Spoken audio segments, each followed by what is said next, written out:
My thoughts about SGC are a little bit different than a lot of other people's for some different types of reasons. I respect them as a company. I think they offer a good service. I think it's a good business. But there's a couple of things about the business that I don't think a lot of people think about when they think about the long-term relevance of SGC in the grading space. Let's get into this.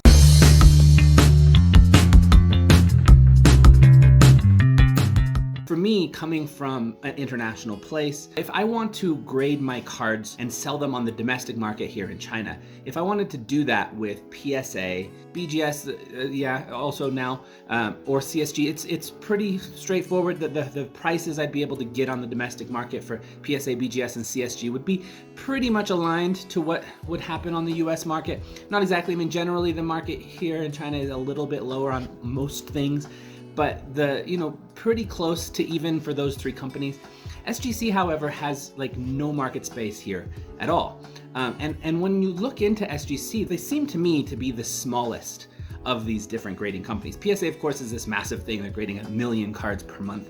They're they're involved within the collector's universe space. They're involved in like everything. They're a massive company. CSG is also a massive company because it's not just CSG, it's CCG, who is like the big dog when it comes to grading of comics, coins. They're a massive, massive company with huge amount of financial backing. BGS, of course, this is Beckett. They also are a very large company, not only in the grading space, but in a lot of other spaces. And those companies, maybe BGS a little bit less, but CCG rather, and PSA, they're also very involved with grading of Pokemon cards and all these other non-sports cards and comic books and other things. So they're really massive companies. SGC is only in the sports card space. They're not in those other spaces. They're barely anywhere internationally. I don't know for sure, like Europe and Australia, maybe if any of you guys are from Europe and Australia, you can share if you see SGC on your domestic market. But in China, you never see. I remember I made a video a while back and I was looking at that moment. I just had a snapshot of based on all the cards that were up for auction on Card Hobby, which is the main Chinese sports card auction website, not just sports card, but Pokemon and all these other things, Marvel, all this stuff. And at that particular moment, most of the cards were raw. So that's one thing. The grading is a little bit harder here. Most of the cards were raw.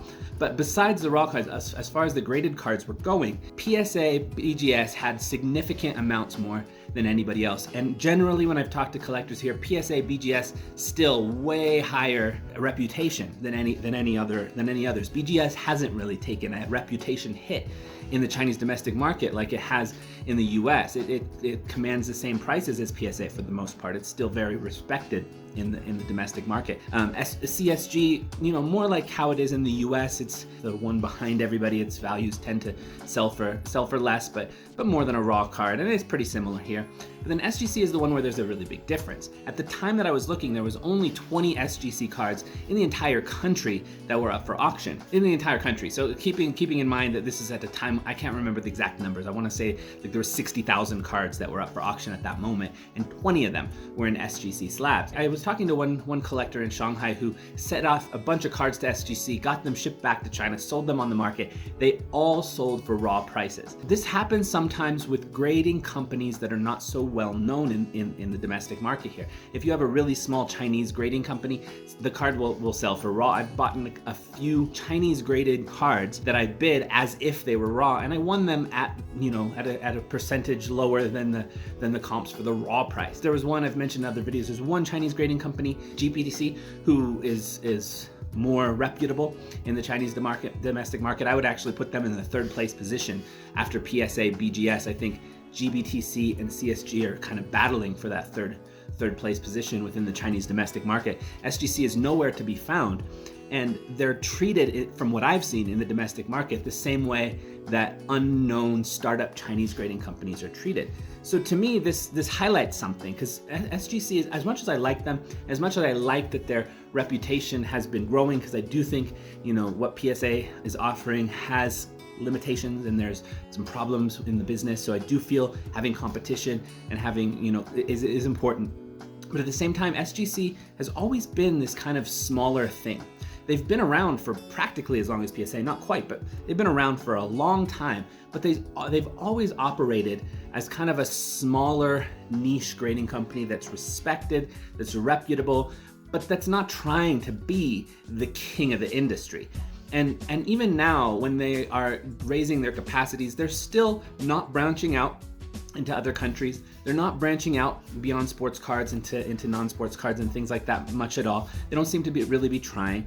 They're not growing as a company that is able to take on more complex things. You know, CSG does. You know, they have this relationship with eBay, for example, where they authenticate the cards. The reason eBay would work with a company like CSG is because they have the business potential. The way the business is structured can take on certain levels of complexity. I don't think SGC is structured to take on levels of complexity. That's not a problem. I don't think they need to be. I think being a small, kind of semi-niche but respected grading company is a good position for them to be in. But I don't think that means, you know, I think a lot of people are reflecting on over time, like, will their cards reach to PSA values or all this kind of stuff. I don't see them necessarily in that kind of position, because the demand, you know, as the sports card market gets more and more international, the demand needs to have an international demand. There's a certain level of demand that can just happen from the US domestic market alone, but if SGC is only in the US market, that limits the demand in some ways. And PSA has this international demand. BGS still has this international demand despite all of their, you know, seeming to be in shambles these days. And CSG seems to be growing an international demand. So I feel like those companies are positioning themselves in a larger scale, but CSG doesn't seem to be moving that direction. And I don't necessarily think they have to. I think they have a niche. They have a certain number of people who really want to follow them and respect them as a business, and that's wonderful. I don't think they need to become the king of the industry, and I don't think they're positioned to ever become the king of the industry. Now, for the average collector that's just in the US, you know, that's selling on eBay to other US collectors, maybe this doesn't matter. For me, as someone who's involved with the international market, you know, I have a lot of kind of even long-term business plans are kind of more related to the international and creating, you know, opportunities and doing service things for people in international markets who want to engage in the US market a little bit more actively, or vice versa, the other way around. You know, a lot of the plans that I have are related to this international market, and because of that, it limits my vision of what I think I'm gonna do with SGC. When I think about sending cards to SGC, it's cards that are specifically for a US market, like vintage baseball and American football cards are for the US market mostly. The vast majority of the demand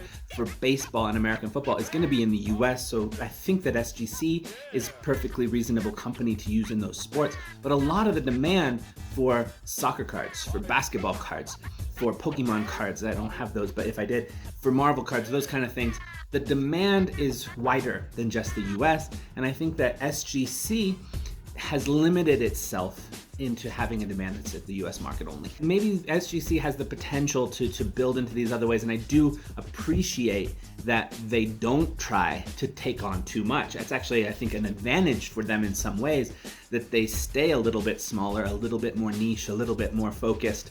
They don't have to expand their efforts too much. As far as the quality of the product and the service that they're offering, I think that actually makes it easier for them to gradually, you know, do something that's good. You know, they can have a closer relationship with their customers. They can communicate better because they're a little bit smaller, a little bit more. They're not a mom and pop shop. They started out basically as a mom and pop shop, but they're a little bit more down to earth, I guess, than some of these mega big companies like really PSA, BGS, and SGC, and CSG really are mega companies. So I respect that about SGC. I actually like that about them. It's just, you know, I don't necessarily think that this kind of narrative that's happening of, is SGC going to close the gap to PSA? Do they have this potential to be the big dog someday? I just don't see that as a possibility, and I don't think they see that as a possibility necessarily. I think they have a space that they do, and they do it well, and they're gonna. What I hope is that they just work within that space they have to do the very best they can within that space for the niche collectors, people who are involved specifically with baseball and American football mostly. And then I think it's perfectly fine, and they can keep that space. I don't think they're gonna widen themselves to everything. If you like this video and you didn't check out my last one about PSA, in that one I was a little bit more critical, not exactly critical, but a little bit more thinking about the problems that exist within the structures of PSA, and if I was a CEO, what kind of things things I would do in order to improve some of those things, to improve the business, to improve customer trust and things like that. So please do check out that video next if you haven't seen it yet. Otherwise, peace, see you next time.